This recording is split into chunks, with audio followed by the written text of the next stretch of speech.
All right, that was Higher Love from Kygo and Whitney Houston, DJ Fandom. So, as I said earlier, we have very special guests in the studio today. We have the USFK surgeon and the Chief Force Health Protection Officer from the 65th Medical Brigade.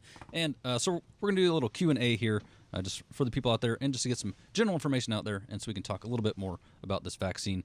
So first, is the Moderna COVID-19 vaccine effective? It's just kind of a general, like, is it safe? Is it effective? Does it work? It's kind of our first question that we have. So take that one, sir. Yeah, it's very effective. And you probably heard this multiple times that it's been tested through 3 phases. So let me just say a little bit about those 3 phases. The first phase is just a few people, maybe about 100 people. And that's where it's typically like medical student volunteers. And what they're doing is they're seeing, is it safe, what's the right dose, etc., on healthy people. So they're looking at people that don't have underlying medical problems. The next phase is maybe up to about 1,000 people, where they again work out more of the dosing of the vaccine, but these are people that maybe have some underlying medical problems, and they're looking again for any safety problems. Then the third and final phase, which is the main one that looks for effectiveness, with the Moderna vaccine, it was involved about 30,000 people. These are people of all ages, over 18, all the way up to very elderly folks, people with all kinds of medical problems, etc. All right, so our next question here is, how does the vaccine work? And I know, Colonel Gills, you talked about like all the different types of vaccines, and this one's mRNA, is that what it was called? mRNA, messenger RNA, or ribonucleic acid. Right.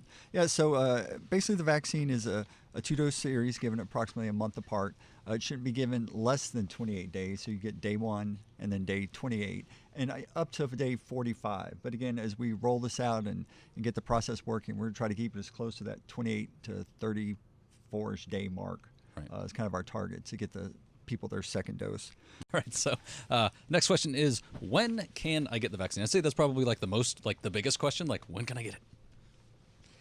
Hey, so this is Colonel Gillis again.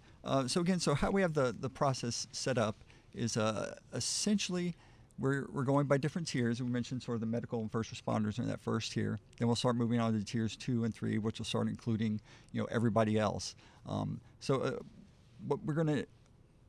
going on behind the scenes is all the commanders and leadership will be developing their sort of rank order list of personnel and units that are under them to start making kind of you can think of a master list, right? We're just coming off Christmas, so this is like the master nice list, right? Where people are just going to be rank ordered, 1 to 10,000, 20,000. Even if you're naughty, you still can. Right. And again, even if you choose not to volunteer, that doesn't mean you can't come back tomorrow and volunteer and get right back in the mix, right? This is not punitive. You can come back anytime if you choose not to volunteer right off the bat. So, but essentially we'll have this master list, and that's what BDOC or the hospital will use to schedule appointments, and we're using 20 personnel at a time. Okay. So when it comes your time on that master list, that again developed by leadership, vetted, so because the commanders know who they want first, who based on the DoD guidance. Obviously they know their units better than we do. So. But basically, you would get a call 48 to 72 hours out and say, here's your date time group for your appointment. It'll be Tuesday at 1000. Show up 15 minutes to the hospital early. And again, the first wave of these will be given out of BDOC, the main hospital here. So you'll go in, check in, sign a consent form, get some education on the virus, and then you'll go through, or on the vaccine, and then you'll go into one of the rooms, receive your shot, and then go wait for 15 minutes to make sure we don't see any adverse reactions or anything concerning. And at that point, you'll also get your next appointment, again, 28 to 35 days outish. And then, so you have your appointment on. You'll also get a little card that says you got your first dose. There'll be a blank for the second dose. You'll bring it back when you get your second dose. Get that signed off. That'll all get uploaded into the electronic health record for documentation, and then you will be cleared to go. Wow, that's great. All right, fantastic. All right. Hey, I just want to mention one thing. We are joint, so in addition to here at Camp Humphreys at the hospital, also the 51st Med Group over at Osan will have a similar process. It may look a tiny bit different, but it's basically the same process. And also down at Kunsan Air Base, they also will be providing the vaccine. So those 3 sites are our primary first places to give the vaccine. What about like the place like Daegu and stuff like that? Do you know? Eventually, yes, we will fan out to those places. Okay.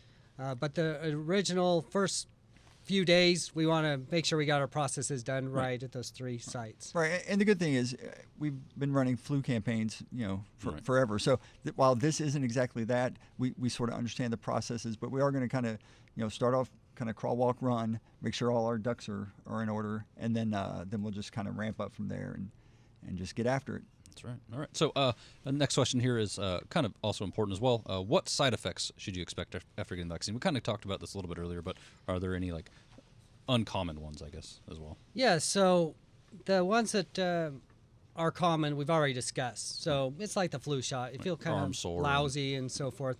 Some things that may be a little bit different with this vaccine that you may notice, but is seen with other vaccines, is some lymph node swelling. So in your armpit, you might, oh, wow, there's a little lump down there or something after you get the vaccine. And it's there for a few days or maybe a few weeks and goes away. It doesn't cause any harm or anything. If you've been reading the papers and so forth, you will obviously hear all these different stories. So I would encourage you not to be overly worried about it, but there have been a few allergic reactions. Like anytime you get a vaccine or any kind of injection, there's always a possibility that someone will have an allergic reaction to it. So just so you know, the medical teams that will be providing the vaccines, they're well set up to handle that. They have everything ready for that.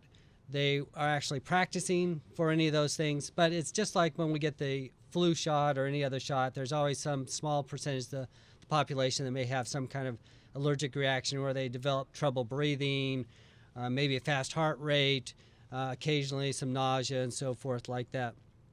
But those are the main things that we will be looking out for. The majority of the problems, again, are just signs that your immune system is working.